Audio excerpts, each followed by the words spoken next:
Opa, gente! Beleza? Olha aí, ó. Esse é o derradeiro, hein? Esse é para finalizar, tá? E vamos finalizar com chave de ouro. Brasil republicano, olha aí, ó. Questões militares, né? Brasil republicano. Colocamos aí, ó, 16 questões para você. Na verdade, dessas 16, né? Colocamos aí um número de questões, aí temos um reforço na parte de república atual. Às vezes o aluno fica assim, não é? Meio preocupado. É o primeiro que tem chance de aparecer, mas se aparecer, caramba, então nós colocamos ali para a gente poder brincar, tá bom? Então vamos lá, ó, para não ficar muito longo, já estou ficando longo esses vídeos, né? E aí pode ser cansativo, tá bom? Vamos lá, primeira questão, olha aí. Durante o governo provisório de Deodoro da Fonseca, o então ministro da Fazenda, Rui Barbosa, colocou em prática uma reforma financeira. Esta reforma, olha gente, ela é conhecida pelo nome de...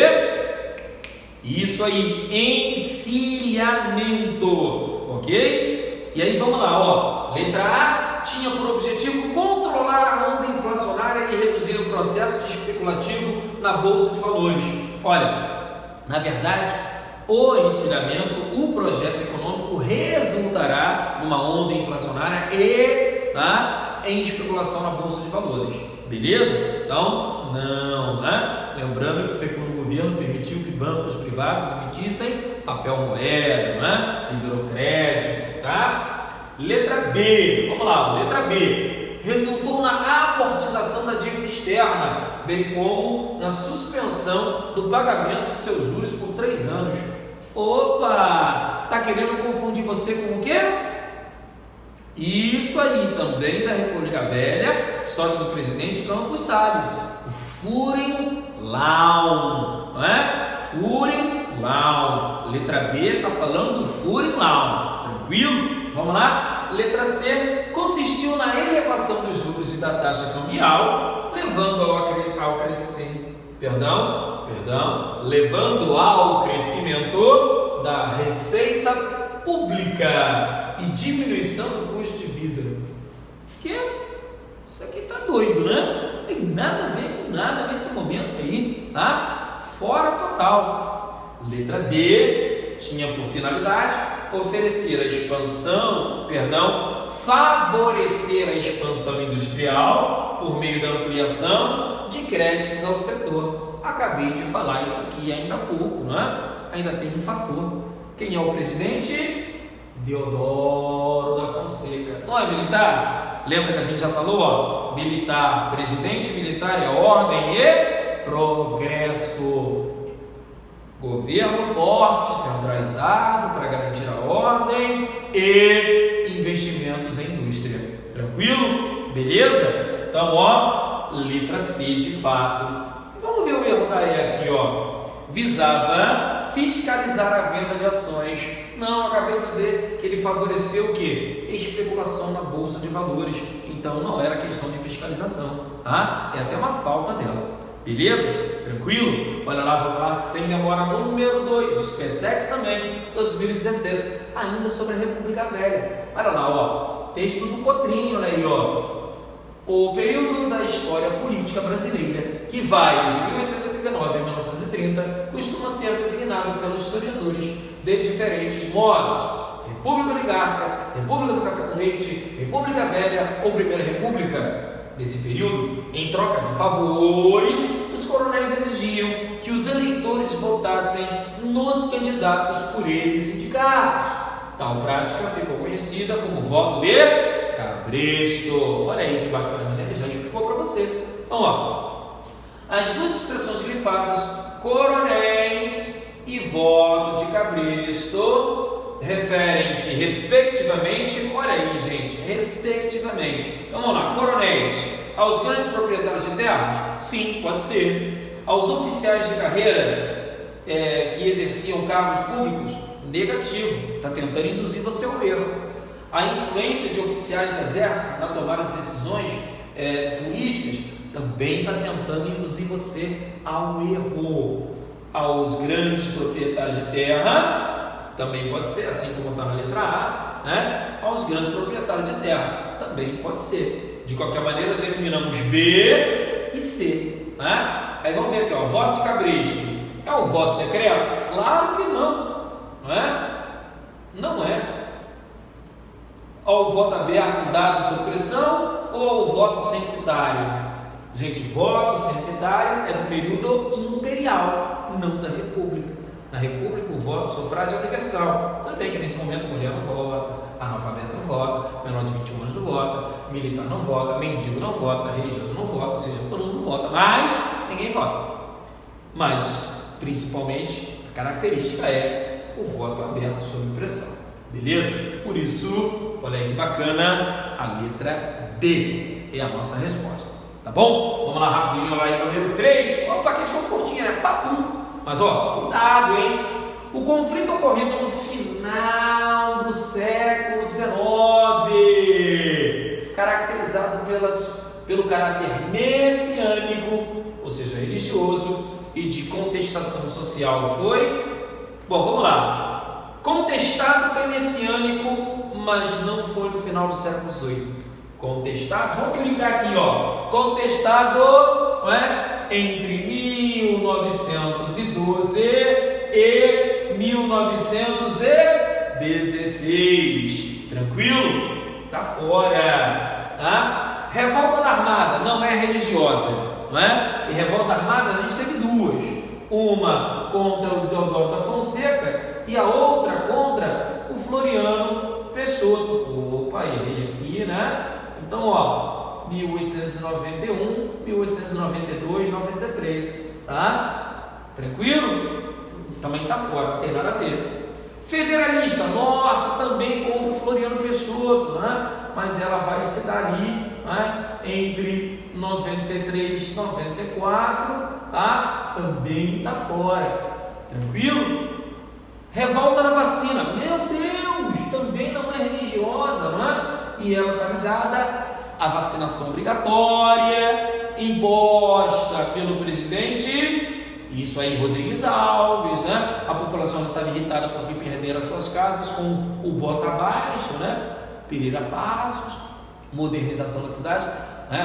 No Rio de Janeiro com olhos franceses, né? Olha aí, ó, 1904. A nossa resposta é a Guerra de Canudos. O que eu chamo a atenção é uma guerra que apresenta muitas datações diversas, tá? A gente vai trabalhar com a maior e a menor data, né? A menor e a maior data, perdão, né? 1793, ainda no governo de Floriano Peixoto, começam as brigas, né? Mas a guerra termina mesmo em 97, durante o governo do primeiro presidente civil da história do Brasil. Olha aí, lembrando aquela questão anterior, ó. O único presidente civil que governou durante o século XIX.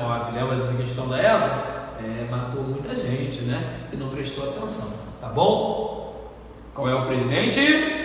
Primeiro civil, isso aí, Prudente de Moraes. Tranquilo? Vamos lá, ó. Vamos seguir o baile aqui, deixa eu apagar essa bagunça de novo. Caramba, é um bagunceiro, né? Vamos lá. Tem muita questão ainda. Número 4, essa é a resposta, vamos lá. Número 4. Durante o período conhecido por República Velha, para assegurar a manutenção do controle das oligarquias sobre a vida política do país, foi criada pelas... E aí, gente, qual o instrumento que garante o controle político? O Congresso Nacional e a Comissão Verificadora de Poderes? O Governo Federal e a Guarda Nacional? Opa, Guarda Nacional é um elemento do período imperial, ok? Tá? Fora. Aqui está tentando te enganar porque o título de coronel, que a gente passa a usar muito também na República Velha, vem da Guarda Nacional, tá? Mas tá fora, tá? Pelos presidentes estaduais, né? Verdadeiros exércitos. O quê? Nossa, que bagunça, né? Na verdade, a questão é que está tentando te confundir com o que nós chamamos de política dos governadores. Cuidado, tá? A letra D, olha lá, ó, presidente da República, Prudente Moraes, primeiro presidente civil e paulista da política do café com leite. Gente, a política do café com leite só vai começar com o primeiro mineiro, Afonso Pena, em 1906, tá? Constituição dos Estados Unidos do Brasil, o voto de cabresto, que permitia transparência na escolha. Não havia transparência. Meu povo, eu li rapidinho, porque era a resposta, estava na cara, lá na letra A Comissão Verificadora de Poderes, né? Instituída pelo Congresso Nacional, uma manobra criada no governo.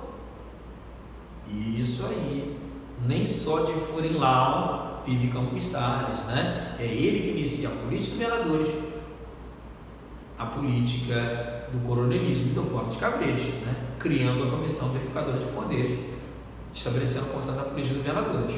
Beleza? Os objetivos era eliminar a oposição no Congresso. Tudo bem? Ok? Então vamos lá, olha aí, ó. Número 5. O início do período republicano no Brasil foi marcado por uma série de conflitos que culminaram com a Revolução de 1930. Opa, estamos chegando com Vargas aí, ó. Que levou Getúlio Vargas ao poder. Abaixo estão listados atos e fatores relacionados à nossa história. Opa, vamos lá.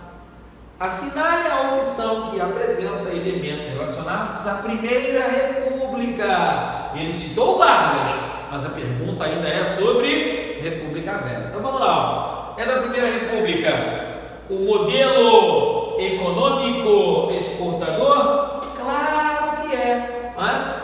Tá certo. Comissão Verificadora de Poderes. Acabamos de responder na questão anterior. Também está certo. Vamos só tirar aí a dúvida, tá? Número 3, possibilidade do presidente nomear interventores estaduais. Isso aqui foi o que o Vargas fez no governo provisório, não é? Tá errado. Criação da consolidação das leis trabalhistas. Nossa! 1943, Estado Novo, durante a era Vargas, também fora. Portanto, de fato, apenas 1 e 2. Então, a resposta é, olha lá, a letra A. Tranquilo? Molezinha aí pra gente, hein? Muita atenção aí, muita atenção, tá? Vamos lá? Número 6. Olha aí, número 6, hein? No início do século XX, os trabalhadores brasileiros se organizaram para defenderem seus direitos. Duas ideologias oriundas do século XIX predominavam nessa época: o comunismo e o anarquismo.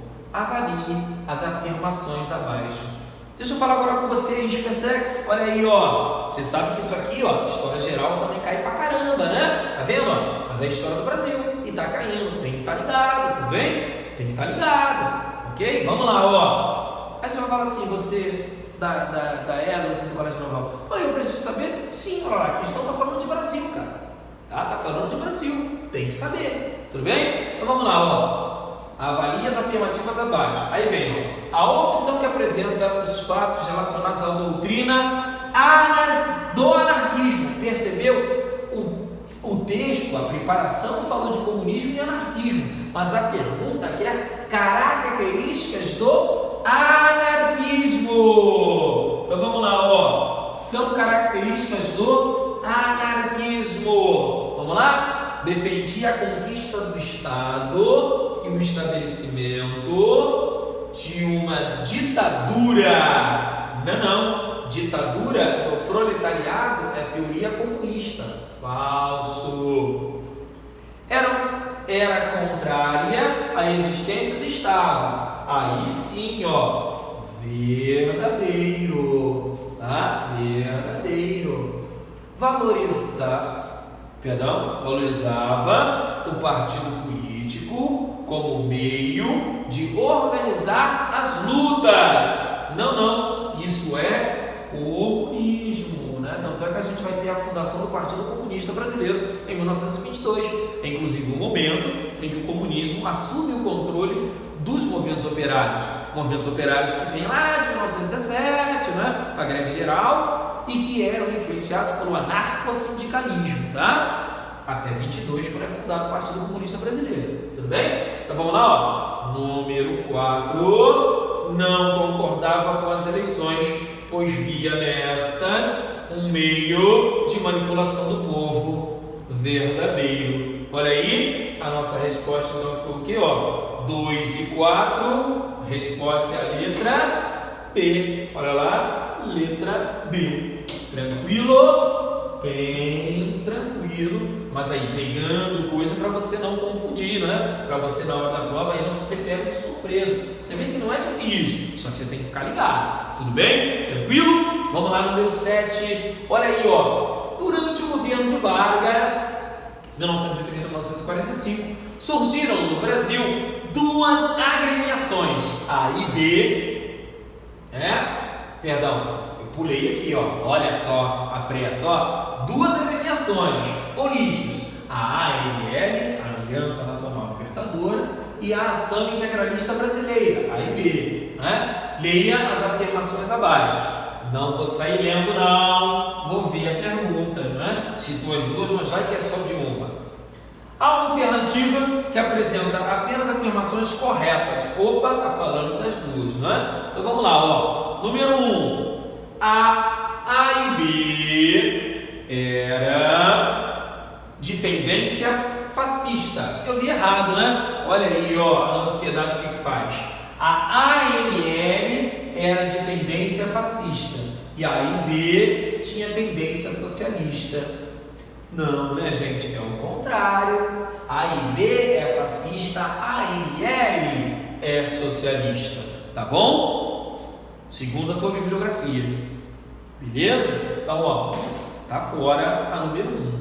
Número 2, ambas defendiam a moratória, não pagamento da dívida externa, a nacionalização das empresas estrangeiras e o combate aos latifúndios. O quê? Ambas? Não. Só a ANL defende isso. Então, ó, falso aqui, hein? Olha aí, ó. Número 3. O líder da AIB era Plínio Salgado. Olha aí, verdadeiro, O líder da ANL era o Luiz Carlos Prestes, aquele que liderou a coluna Prestes, que foi contra os, aquele que liderou, aquele que liderou a coluna Prestes, contra os militares, contra, a República Velha, ok? Tranquilo? Então, ó, não é isso não, tá? Ali tá errado, tudo bem? Então vamos lá, ó. Argumentando a existência de um plano Cohen, o governo Vargas ordenou a dissolução do Congresso Nacional. E aí? De fato teve essa discussão aqui e tal, Mas foi assim? Argumentando a existência do plano Cohen, o Vargas dissolveu o Congresso Nacional. Olha, na verdade, ele usa o plano Cohen para suspender as eleições. E aí ele impõe o fechamento do Congresso. Ele não argumenta a existência, ele impõe. E número 5, em novembro de 1935, a ANL fracassou na tentativa de tomar o poder através de um golpe, a intentona comunista, ok? Isso aqui, ó, verdadeiro, tá? Então, minha gente, olha, fica aí como resposta. Atenção, essa número 4 aqui, ela tá muito forçadona, Tá muito forçadona, para deixar você, meio confuso. Mas a gente não pode, Como é que você vai matar isso aqui, ó? a número 3 está certa, ela está muito certa, não tem como ela estar errada, tá? A número 4, mesmo que você considere como correta, não tem opção para ela, tá? Na verdade, você pode até fazer isso aqui, ó, né? Está forçado você dizer que está falso. Na verdade, a questão não é que é falso, é que você não tem opção para ela. Como em geral a questão coloca, né, apenas 2 afirmações, você vai eliminar 4 e vai marcar aqui, ó, 3 e 5, portanto, letra C, como sendo aí a nossa resposta.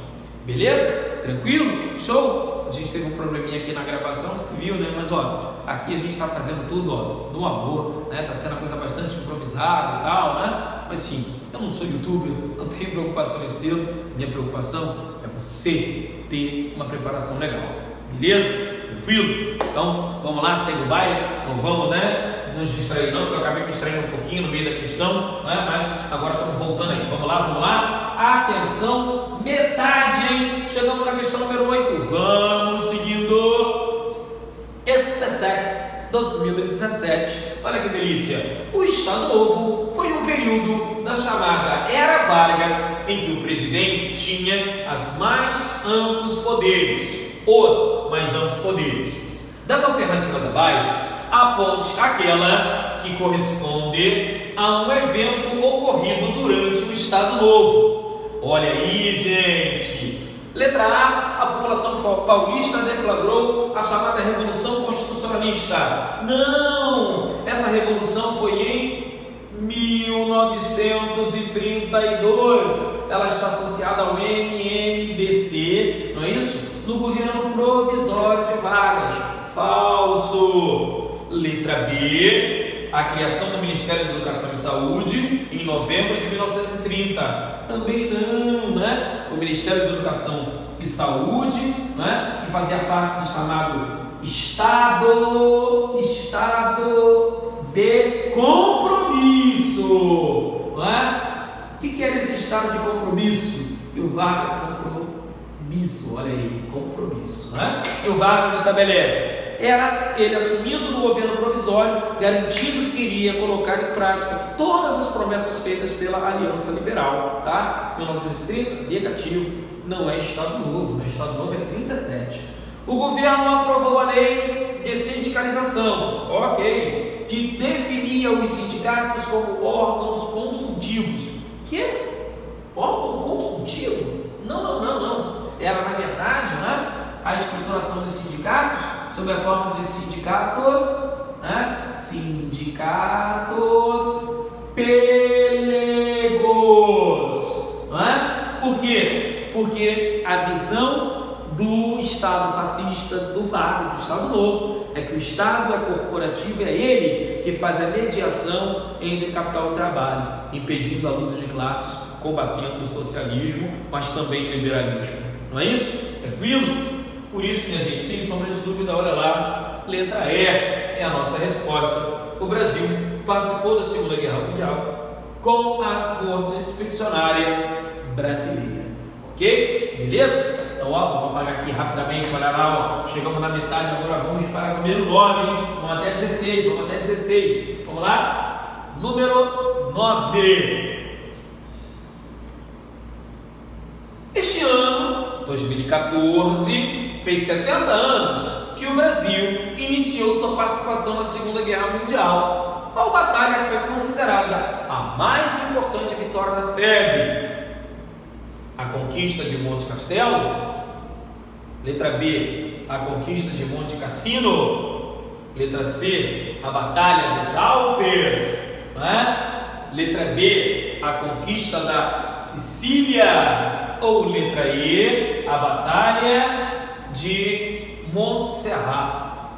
Olha, gente, letra A, não é isso? Letra A é a nossa resposta. Sabe por que eu não vou apertar aqui? Porque eu acho que eu bem marquei errado. Eu, na hora de marcar aqui, eu olhei rápido, ó, monte, botei B, mas é Monte Castelo. Olha aí o inimigo agindo, como eu já falei para vocês, não pode fazer as coisas correndo, tem que fazer com atenção. Não faz isso aqui, gente. Que Monte Cassino que é, rapaz? Tá doido, amigo. Olha aí, ó, o inimigo agiu. A resposta é a letra A, pelo amor de Deus.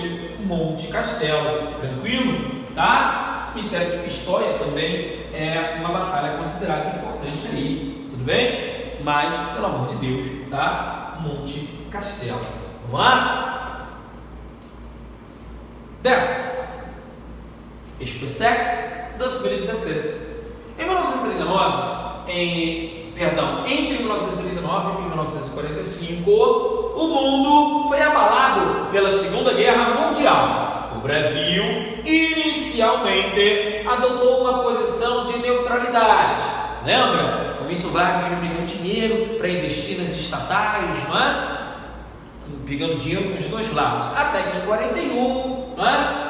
Acordos internacionais começaram a ser feitos para apoiar os aliados, né? O Brasil cedeu o território para uma base aliada no Nordeste, criou o SENTA, Serviço Especial de Mobilização de Trabalhadores para a Amazônia, para recolhimento do látex, né? Extração de látex para a indústria de guerra, né? E aí só depois é que nós teremos a FEB, né? A Força Expedicionária Brasileira, tá bom? Ó, opa, vamos lá, continuando aí, sobre a participação brasileira na guerra. É correto afirmar que, letra A, o governo brasileiro era totalmente favorável a acordos com os aliados desde o início do conflito. O próprio texto diz que não. Marcar a letra A, total falta de atenção, não pode. Letra B, os alemães afundaram navios brasileiros no final de 1941. Tá te chamando para errar, hein? Tá te chamando muito para errar, hein? Tá? Letra C, a FEB participou da campanha da Itália como parte do 5º Exército Norte-Americano. É que o afundamento dos navios brasileiros, ele é dado, na verdade, um pouco antes, lá em 1940, ali, tá? Olha aí, ó. É verdade, a participação brasileira na guerra. Aí tem isso, né?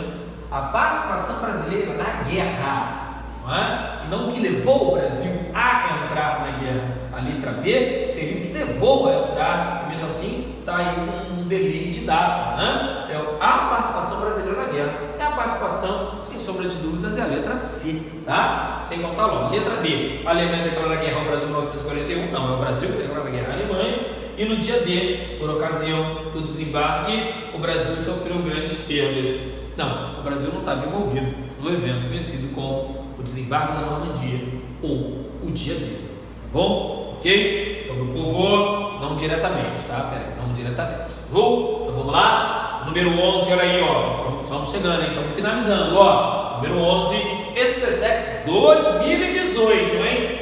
Entre 1945 e 1964, existiam no Brasil 2 projetos de nação que disputavam a preferência dos eleitores.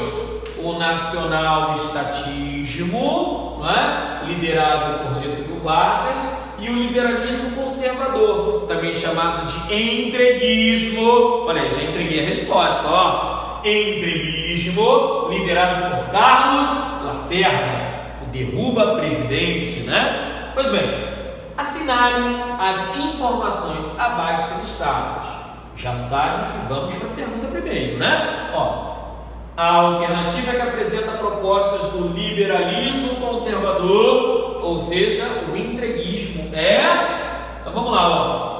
Número 1, o Estado deveria intervir na economia. Claro que não, gente. Esse modelo é um modelo da UDN, né, ligado ao capital externo. Tranquilo? Número 1, falsa. 2, a abertura total às empresas e aos capitais estrangeiros. Aí sim, verdadeiro. Ok? Número 3, o Brasil deveria alinhar-se com os Estados Unidos incondicionalmente. Estamos na Guerra Fria, gente, tá? O próprio Dutra caminhou nessa direção, tranquilo? Do alinhamento com os Estados Unidos, né? Fechando o Partido Comunista, caçando, né? Os mandatos dos comunistas, tudo bem? Rompendo relações com países comunistas, tá? Então, ó, parece ser essa bastante. Vamos ver o número 4. Criação de empresas estatais nas áreas estratégicas. Não, isso aqui é do modelo nacional estatista. Portanto, 2 e 3, a nossa resposta é, olha lá, a letra C. Tranquilo? Bacana? Vamos lá, vamos seguir, minha gente. Olha aí, próxima questão, número 12. SpaceX 2015. Em 1985, toma posse na presidência da República o senhor... Você me conhece. Você sabe que eu não falo esse nome. Está escrito aqui, ó. Você sabe quem, não é? Você sabe quem é esse sujeito aqui, tranquilo? É esse camarada aqui, excelentíssimo senhor presidente, esse camarada aqui, tranquilo? Outra coisa, deixa eu chamar a atenção para vocês, ó, 12, 13, 14, 15, 16, 5 questões que a gente colocou aqui, ó, para falar da República atual, show? Então, muita atenção aqui, vamos lá? Então, ó, com o objetivo de ganhar apoio popular e se afirmar no poder, implantou no início de seu mandato o Plano Cruzado, que, entre outras medidas, estabelecia Plano Cruzado 1 em fevereiro de 86, congelou o salário, mas congelou também os preços. Muita reclamação dos empresários, mas o povo feliz da vida. Aí vieram as eleições de 86, em outubro, o que ele fez em novembro? Plano Cruzado 2. Na prática, ele acabou com o congelamento dos preços. Ele subiu os preços, mas o salário continuava congelado, né? O salário tinha só uma coisa que ele chamava de gatilho salarial. E a resposta? Me empolguei, queimei a largada, putz, grela, tá? Mas ó, tá tranquilo aí, o importante é você ter informação. Plano Cruzado 1, Plano Cruzado 2, os dois foram em 1986, um em fevereiro, o outro em novembro, e a diferença está no primeiro, ele tem um grande objetivo de ganhar apoio popular, né? No segundo, ele já conseguiu eleger o partido dele, e aí esse senhor, acaba fazendo o que ele fez, ele dá um esculacho geral, e esse é o sentimento da população, tranquilo? Lembro de um samba enredo de alguns anos atrás que falava, apertaram o gatilho no salário baleado, cambaleado, mais ou menos assim, depois deste tal cruzado. Olha só que bacana, a brincadeira que faz aí, a letra do samba enredo. É porque o plano cruzado mudou a moeda, saiu o cruzeiro, entra o cruzado 1, e ele cria um gatilho salarial. Ele congela o salário, porém, toda vez que a inflação acumulada chegava a 20%, o salário do brasileiro, também subia um pouquinho, mas não era uma subida irrisória, tranquilo? Então, já queimei a largada, desculpem, mas fica fácil, veja bem, aqui ó, a moeda cruzeiro passou a substituir o cruzado, ao contrário, o cruzado substituiu o cruzeiro, eliminou vários impostos sobre a importação, isso aqui é Collor, vai colocar o Brasil na globalização, Collor, tranquilo? Lançou o Fome Zero, não preciso nem explicar.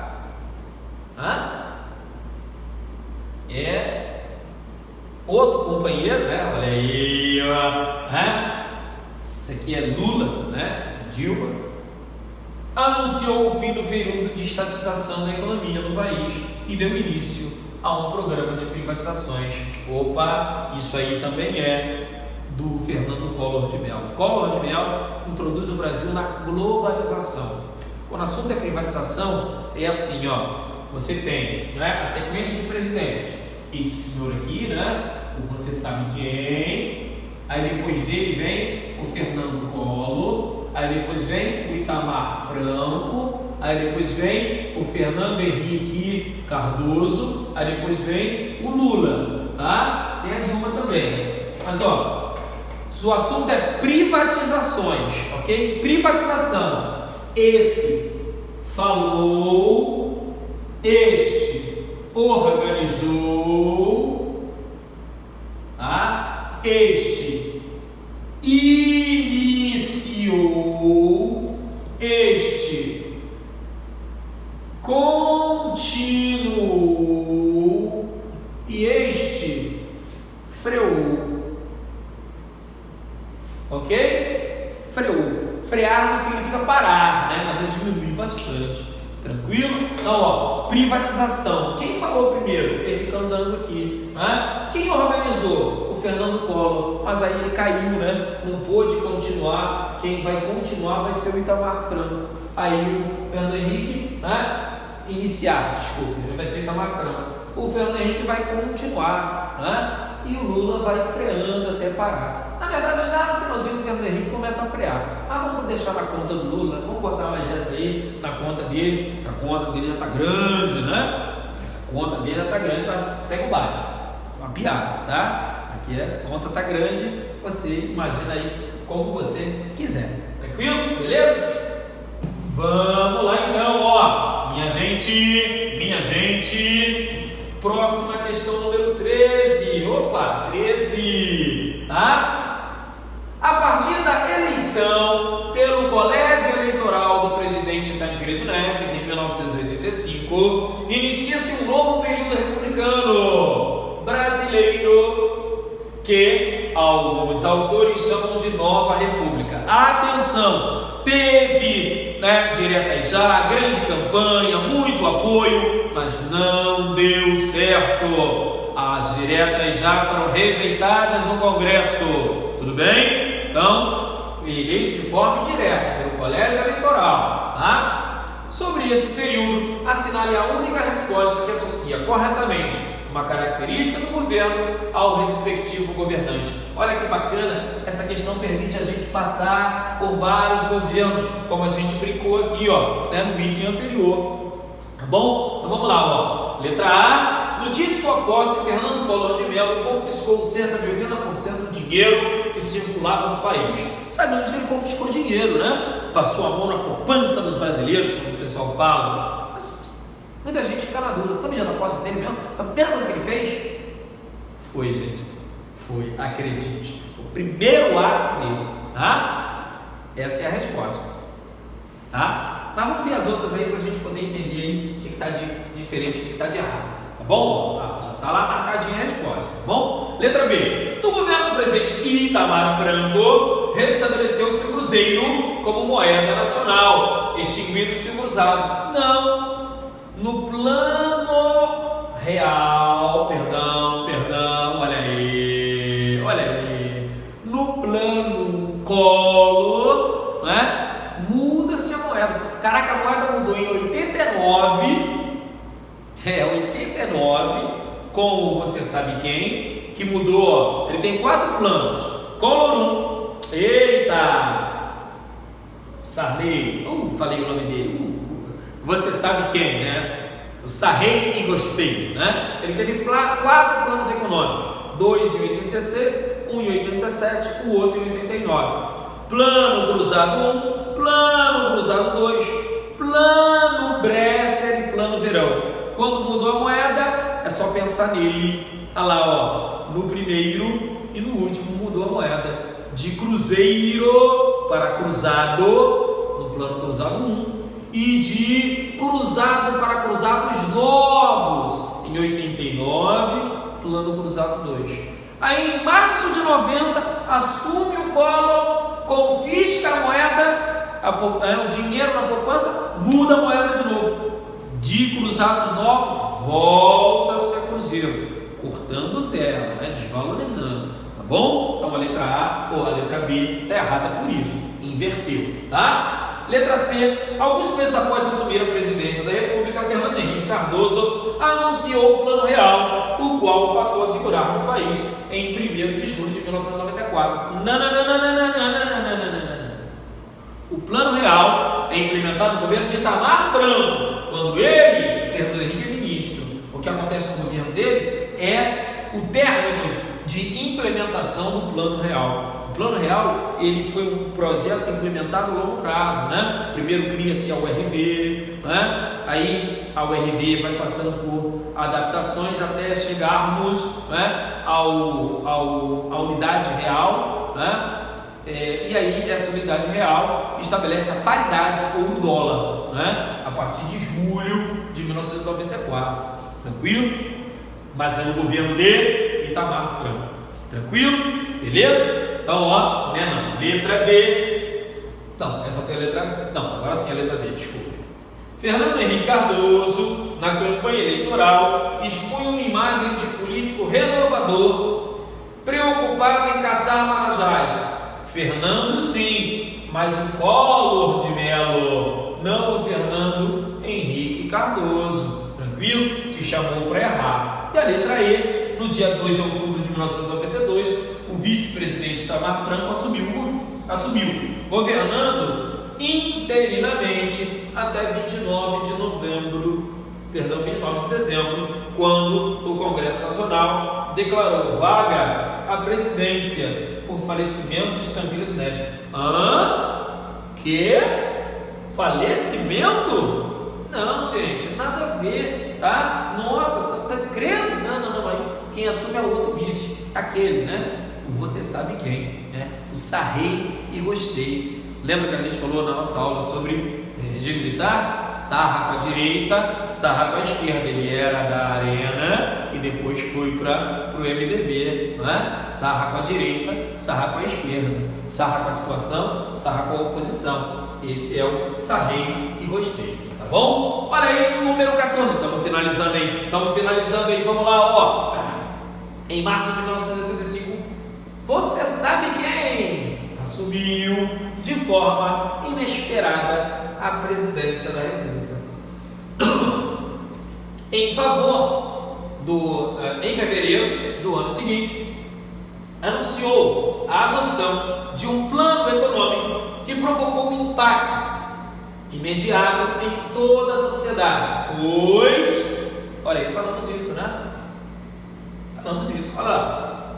No primeiro mês de sua implantação, a inflação saltou de 200% para 400% ao ano. Não. No início, nossa, a galera ficou numa alegria danada, né? Só podendo comprar. Por quê? Congelou os preços, né? Bom, ó, provocou um aumento imediato no abastecimento de mercadorias nos supermercados, principalmente pela atuação dos policiais federais, chamados de fiscais do Sarney. Pô, que é? Tá doido?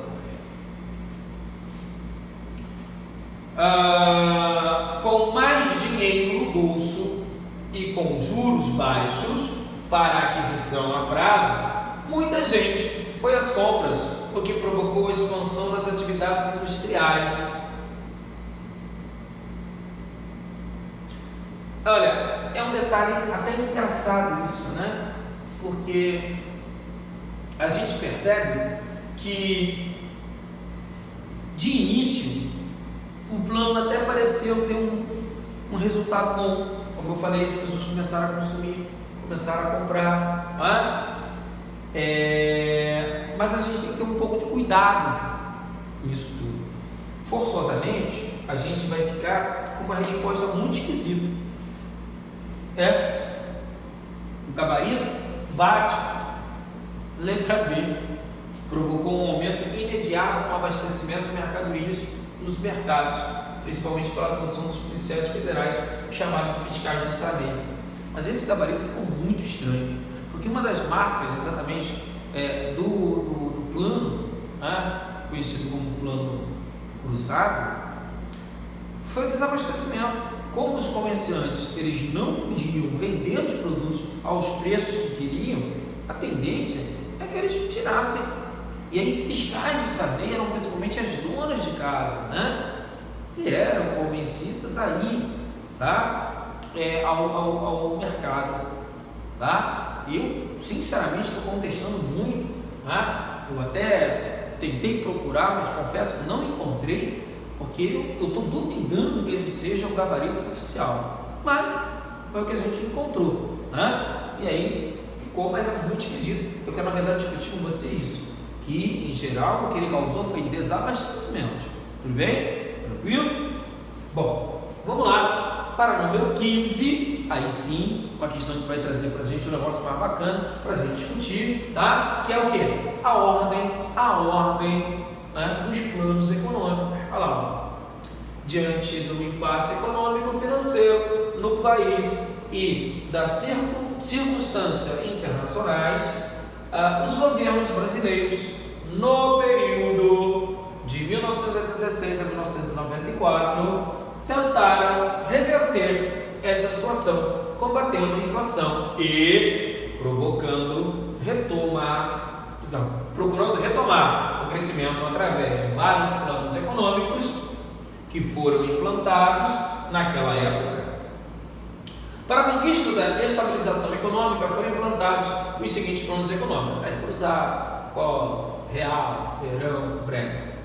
A sequência cronológica correta dos planos listados é, primeira coisa, quem fez? Esse aqui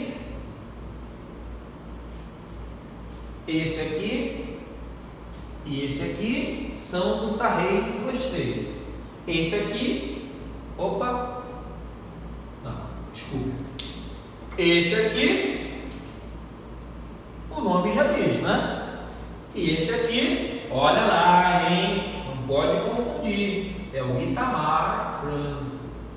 Tá? Então, esses três aqui são os primeiros. Cruzado 1 e 2, Bresser e Verão. Então, a sequência tem que ser 1, que é Cruzado 1 e 2, Bresser 5, né? E Verão 4. Depois quem vem? Itamar ou Fernando Henrique? Ou vem Fernando Henrique, né? E por último, o Itamar, que é aqui o número 3. 1, 5, 4, 2, 3. Cadê? 1, 5, 4, 2, 3. Letra E de helicóptero. Ok? Beleza? 86, 87, 89, 90, 93. Tranquilo? É isso aí. E agora, gente, finalizando, olha aí, finalizando, esse vídeo tá longo, hein? A número 16, que é molezinha total, acabamos de responder agora e você não pode ter dúvida. Em 1993, no Brasil, anunciou-se um novo plano de estabilização econômica, o Plano Real, que entrou em vigor efetivamente em julho de 1994. Viu o que a gente falou? O Plano Real foi planejado e implantado no governo do presidente Itamar Franco. Tranquilo? Olha, minha gente, é uma alegria enorme, uma alegria absoluta, tá? Uma tranquilidade total terminar esses vídeos aqui com você, porque eu tenho a certeza, né, de que o trabalho foi feito. Agora é você acreditar em você. Show? Bota em prática lá tudo que você estudou, filhão. O sucesso é teu. Filhona, força aí. Valeu, gente. Forte abraço. Sucesso.